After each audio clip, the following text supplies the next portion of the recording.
అందరికి డౌట్ ఉంటే మళ్ళీ మీరే అడగండి. ఈ యొక్క ఫ్రిడ్జ్ యొక్క డయాగ్రామ్ మనకి అసలు ఫ్రిడ్జ్ ఎట్లా పనిచేస్తుంది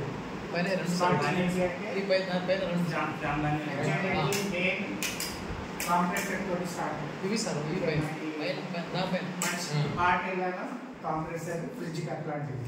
అంటే హాట్ ఏం చేస్తుంది మనకి బ్లడ్ లబ్డబ్బని కొట్టుకుంటుంది కదా, బ్లడ్ను అన్ని నరాలకి పంపించినట్టుగా కాంప్రెసర్ ఏం చేస్తుంది గ్యాస్ను ఈ ఏసీలోకి పంపిస్తుంటుంది. దేనికి పంపిస్తుంది? కండెన్సర్కి పంపిస్తుంది. కండెన్సర్ నుండి ఫిల్టర్ నుండి ఎవాపరేటర్కి వస్తుంది. ఎవాపరేటర్కి వచ్చే వాళ్ళకి ఏంటి అంటే ఇక్కడ కూల్ అవుతుంది. ఈ కండెన్సర్ ఏం చేస్తుంది అంటే ఈ కంప్రెసర్ నుండి మనకు ప్రెష్ అవుతుంటుంది కదా, ప్రెస్ చేసినప్పుడు అది హీట్ ఎక్కువ అవుతుంది. అంటే ప్రెస్ ఎక్కువ నెట్టినప్పుడు ఏమవుతుంది, దానికి రాపిడో ఎక్కువై హీట్ అవుతూ ఉంటుంది. ఆ హీట్ అయింది ఇక్కడ ఫిల్టర్ దగ్గరికి వచ్చిన తర్వాత ఫిల్టర్ అవుతుంది. ఆ ఫిల్టర్ అనేది ఏంటి అంటే ఇక్కడ నుండి వచ్చింది ద్రవ పదార్థంలో ఉంటుంది. జడ పదార్థాన్ని ద్రవ పదార్థంలో తీసుకుంటుంది. ఆ ద్రవ పదార్థాన్ని ఇంకా చిన్న చిన్న పార్ట్స్గా తయారు చేస్తుంది ఫిల్టర్లో, చిన్న చిన్నగా. ఆ ఫిల్టర్ నుండి ఆ చిన్న పదార్థం ఏంటిది ఎవాపరేటర్కి వస్తుంది. ఎవాపరేటర్ రాగానే ఇక్కడ ఏంటంటే కూల్ అవుతూ ఉంటుంది, ఫ్రిడ్జ్ మొత్తం కూల్ అవుతుంది. మళ్ళీ ఇక్కడ నుండి ఆ కూల్ అయినది ఈ థర్మాస్టాటర్ ఉంది కదా, ఆ థర్మాస్టాటర్ ఎంతవరకు కూల్ కావాలో అంతవరకు కూల్ చేస్తుంది. కూల్ చేసిన తర్వాత ఆటోమేటిక్గా ఆఫ్ చేసుకుంటుంది. ఆఫ్ చేసుకున్న తర్వాత సేమ్ మళ్ళీ అయిపోయిన గ్యాస్ అయిపోతూ ఉంటుంది కదా, అంటే కూల్ అయిపోయిన తర్వాత మళ్ళీ ఆ గ్యాస్ రిఫ్లెక్ట్ అవుతుంది, అంటే రివర్స్ అయ్యి మళ్ళీ కంప్రెసర్లోకి వస్తుంది. కంప్రెసర్లోకి వచ్చినప్పుడు ఏంటంటే మళ్ళీ లిక్విడ్ రూపంలో వస్తుంది. ఇక్కడ ఎవాపరేట్ అయ్యి చిన్న చిన్న పార్ట్స్గా వెళ్ళిపోతుంది. మనం ఫర్ ఎగ్జాంపుల్ తుమ్ముతాం చూడండి, తుమ్ములు వస్తూ ఉంటుంది, చిన్నగా వస్తుంటుంది. అట్లా మనం ఊహించినప్పుడు పెద్ద పెద్దగా వస్తుంది. అదే తుమ్మితే చిన్నగా పడిపోతుంటుంది. ఈ ఫిల్టర్లోకి వెళ్ళి కూడా ఆ ప్రెషర్కి చిన్నగా వస్తుంది, అది కూల్ అవుతుంది. మళ్ళీ ఎవాపరేటర్ నుండి కంప్రెసర్కి వచ్చే వరకు మళ్ళీ లిక్విడ్ రూపం అవుతుంది. మళ్ళీ కంప్రెసర్ ఏం చేస్తుంది, పంపింగ్ చేస్తుంది. పంపింగ్ ఎక్కడ చేస్తుంది, మళ్ళీ కండెన్సర్ చేస్తుంది. కండెన్సర్ పోయే వరకు అక్కడ హీట్ అవుతూ ఉంటుంది. ఎందుకంటే ఫోర్స్ ఎక్కువ అవుతుంది కనుక మనం నెడుతుంటే హీట్ అవుతూ ఉంటుంది. మనకి కండెన్సర్ వర్క్ చేస్తుందా చేస్తుందా తెలుసుకోవాలి అంటే ఈ గ్యాస్ పోతుంటుంది కదా, ఆ గ్యాస్ కండెన్సర్లో పోయిన తర్వాత హీట్ కావాలి. కండెన్సర్ హీట్ కాలేదు అంటే అది వర్క్ చేస్తలేదు అన్నట్టు. హీట్ అయితే మాత్రమే కండెన్సర్ వర్క్ చేసినట్టు, హీట్ కాకపోతే పని చేయట్లేదు. అది మనం గుర్తుపెట్టుకోవాలి. ఈ కండెన్సర్ నుండి ఫిల్టర్లకు పోతుంది. ఫిల్టర్ దగ్గర ఈ ఏదైతే గ్యాస్ ఉందో ఫిల్టర్ కాడికి వచ్చుడుతోనే ఈ ఫిల్టర్ ఈ ఎవాపరేటర్ దగ్గరికి వచ్చే దారిలో ఆ పైపులో మనకి కూల్ ఏర్పడాలి, చల్లదనం అనేది ఏర్పడాలి. అంటే కండెన్సర్కి ఫిల్టర్ మధ్యలో హీట్ ఉంటుంది. అదే ఫిల్టర్ నుండి ఎవాపరేటర్ దగ్గర మధ్యలో ఆ పైపులో కూల్ రావాలి. కూల్ రాలేదు అంటే ఆటోమేటిక్గా ఇది ఎక్కడ ప్రాబ్లం ఉన్నది అని తెలుసుకోవాలి. ఫిల్టర్లో ప్రాబ్లం ఉన్నది, ఫిల్టర్ రావట్లేదు అని. అప్పుడు ఆటోమేటిక్గా మనకి ఏంటిది ఇక్కడ కూల్ అనేది ఏర్పడదు. అప్పుడు మనం ఫిల్టర్ చేంజ్ చేసుకోవడమా లేకపోతే ఇంకా దానికి ఏదైనా పరిష్కారం చేసుకోవడమా తెలుసుకోవాలి. ఓకే, ఇట్లా మనకు ఫ్రిడ్జ్ అనేది ఆటోమేటిక్గా ఒక సర్కిల్ లాగా వర్క్ చేస్తూ ఉంటుంది. ఎవరు చెప్తారు నెక్స్ట్?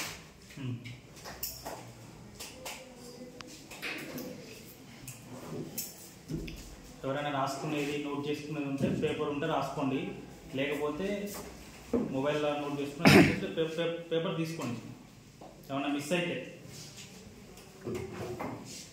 కంప్రెసర్ ఫస్ట్ రిఫ్రిజిరేటర్ మన హెడ్డింగ్ సార్ నాకు చెప్పకు, వాళ్ళకి నేను లేని ఇక్కడ ధైర్యంగా. ఇప్పుడు వాళ్ళందరి ముంగట మనం మాట్లాడడానికి ఎవరు నవ్వద్దు, వాళ్ళు నవ్విళ్ళు, వాళ్ళ దగ్గర ప్రాబ్లం ఉంది ధైర్యంగా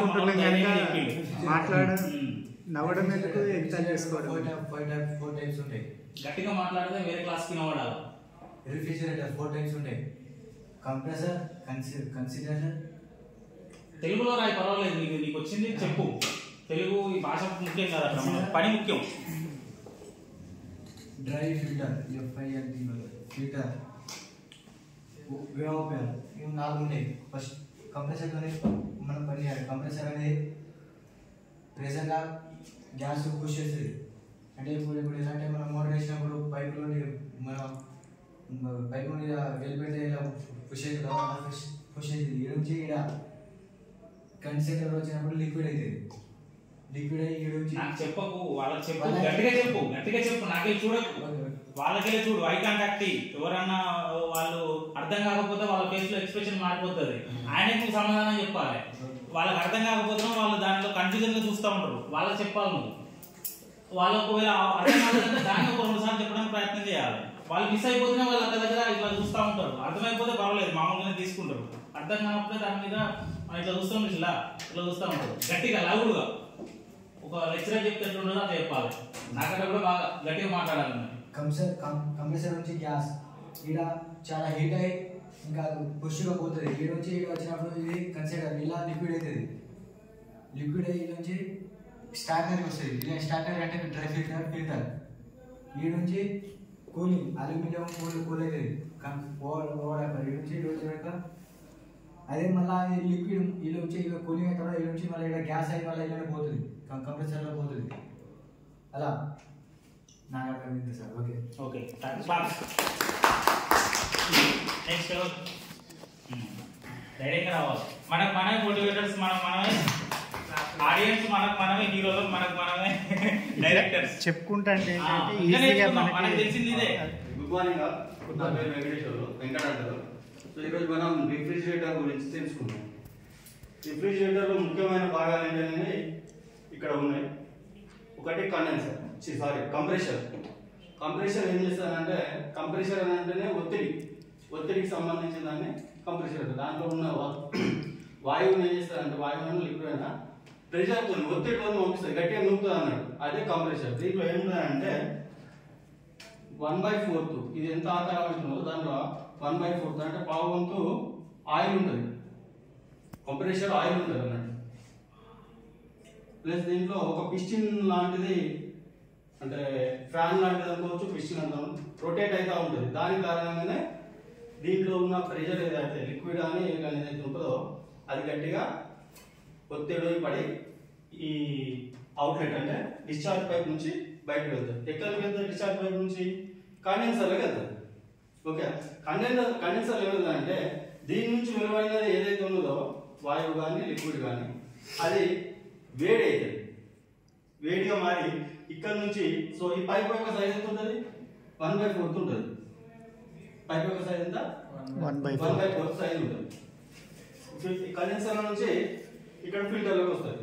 ఫిల్టర్కి వచ్చిన తర్వాత బయటకు వచ్చినప్పుడు పైప్ యొక్క సైజ్ అనేది తగ్గుతుంది. ఎందుకంటే ఇక్కడ నుంచి వచ్చింది ఇక్కడికి వేడి ఉంటుంది.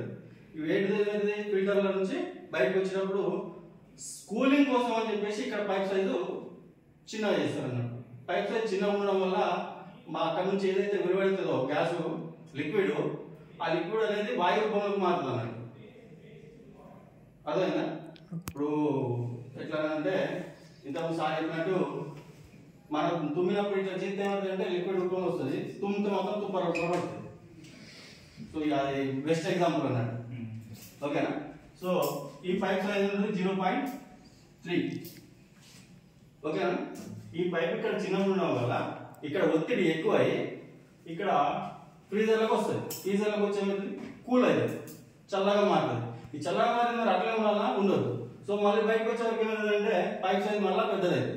ఈ పైప్ సైజ్ పెద్దగా అనేది చాలా ఇంపార్టెంట్ అన్నట్టు. ఏ పైపు ఎక్కడ వాడాలి అనేది చాలా ఇంపార్టెంట్. మళ్ళీ దానికి మనం ఎక్కడ డ్యామేజ్ అయిందని చూసుకోవాలి. ఇప్పుడు ఈ సర్కిల్లో ఏ ఒక్కటి పని చేయకపోయినా కానీ కూడా ఈ రిఫ్రిజిరేటర్ అనేది ఎక్కువ అనేది కూల్ అవ్వాలన్నట్టు. పైప్ లీక్ అవ్వచ్చు, ఫిల్టర్ ఫెయిల్ అవ్వచ్చు, కండెన్సర్ కాడ పైప్ లీక్ అవ్వచ్చు, కంప్రెషర్ కాడ వచ్చేసి ఇక్కడ రిలే అని ఉంటుంది. రిలే అనేది చాలా ముఖ్యమైన కీ రోల్ పోషిస్తుంది అన్నట్టు. దానికి ఎప్పుడు పవర్ సప్లై చేయాలి, ఎప్పుడు ఆపాలని చెప్పేసి కీ రోల్ పోషిస్తుంది రిలే అనేది. సో రిలే కంప్లైంట్ ఉన్నదా అనేది చెక్ చేసుకోవాలి. ఈ సర్కిల్లో ఏ ఒక్కటి పని చేయకపోయినా కానీ కూడా ఈ ఫ్రీజర్ బాక్స్ అనేది కూల్ కావాలన్నట్టు. ఓకేనా? That's it. Thank you.